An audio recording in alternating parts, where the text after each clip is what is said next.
સુરેન્દ્રનગરના ધ્રાંગધ્રા શહેરમાં દુકાનો વેચવાના બહાને છેતરપિંડીની ઘટના સામે આવી છે। આરોપીએ વિશાલ ચેમ્બર્સ કોમ્પ્લેક્સની દુકાનો પોતાની માલિકીની કહ્યું અને દુકાનો વેચવા કાઢી હતી। નાના ધંધાર્થીઓએ પોતાની બચત અને મરણ મૂડી રોકીને આમાં દુકાન ખરીદી। એક દિવસ અચાનક બેંકના માણસ દુકાનને સીલ કરવા પહોંચ્યા ત્યારે દુકાનધારકોના પગ તળેથી જમીન સરકી ગઈ। દુકાનધારકોને ખબર પડી કે તેમની સાથે છેતરપિંડી થઈ છે। આરોપીએ 95 લાખ જેટલી રકમ પડાવીને દુકાન વેચી હતી, પરંતુ હકીકતમાં તો આરોપીએ દુકાન પર લોન લીધી હતી અને તેના હપ્તા પણ નહોતા ભર્યા। પોલીસે ફરિયાદના આધારે આરોપી પકડી પાડ્યો છે।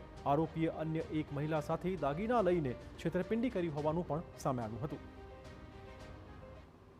અમને ભરતભાઈ મેવાડાએ આખું કોમ્પ્લેક્સ ખરીદી કરી લીધું। પછી એમ કીધું કે બોલો તમારી દુકાન લેવાની હોય તો કિંમત।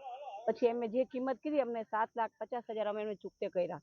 પછી અમારી સાથે મોટો ફ્રોડ કર્યો। અમારી દુકાનનો નંબર 8 હતો અને અમને 7 નંબરની દુકાન એ લોકોએ ખોટો દસ્તાવેજ કરીને આપી દીધી અને એના ઉપર પણ પાછો બોજો હતો। એટલે અમને અને બોજો હતો એટલે એના હિસાબે બેંકવાળા આવ્યા અને અમારી દુકાનને બધાને સીલ મારી ગયા અને અત્યારે અમે સાવ રોડ ઉપર છીએ। એવી છે કે વિશાલ ચેમ્બરની જે દુકાનો છે તેના ઉપર લોન મેળવીને અથવા તેને મોર્ગેજ ઉપર રાખીને અને આ દુકાનો છતાં પણ તેને વેચી દઈને કુલ 90.72 લાખમાં વેચી દઈને છેતરપિંડી અને વિશ્વાસઘાતનો ગુનો કરેલો હતો।